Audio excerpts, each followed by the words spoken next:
So I had always grown up in a Christian home, and both my parents were Christians, but I had a really strong faith in middle school, especially after I dedicated my life to Christ. In 6th grade at Hume Lake, I wasn't living up to what I thought I should really live up to. Like in the book we're reading for ISI, like the author describes God as being either an old house God or a new house God.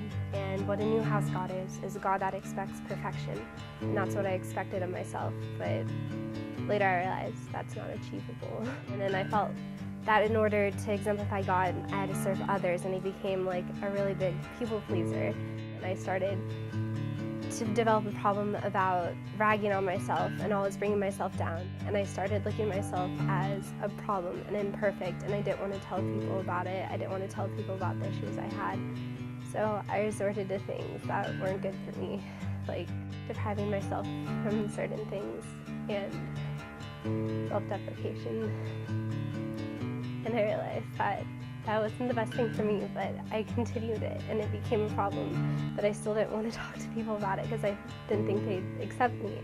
9th grade was probably the hardest year. I really tried to like make myself and set myself up to be this confident person, but on the inside, like I was having some really deep internal issues, and I just took that as like, wow, I'm imperfect. I'm not good enough for this. I'm not good enough to be a follower of Christ.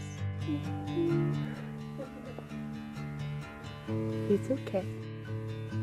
And what I think I realized through all that is that although I was trying to maintain this perfectness but failing to do so, I was also taking away from my relationship with God, because I came to a point where I'd forced myself to think that God was one way and God only accepted those who were perfect and accepted those who had a plan and knew what they were doing and had it all together.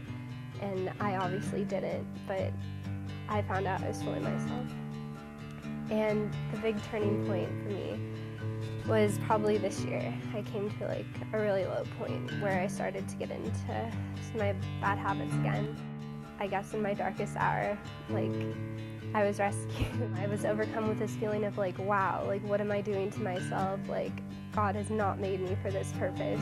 I realized that maybe I needed to rethink some things in my life, and I guess looking at other people's 180s and looking at their stories, I wanted a story like that. And I felt, even though I feel like I've been recovered, at the same time I felt like my story wasn't good enough.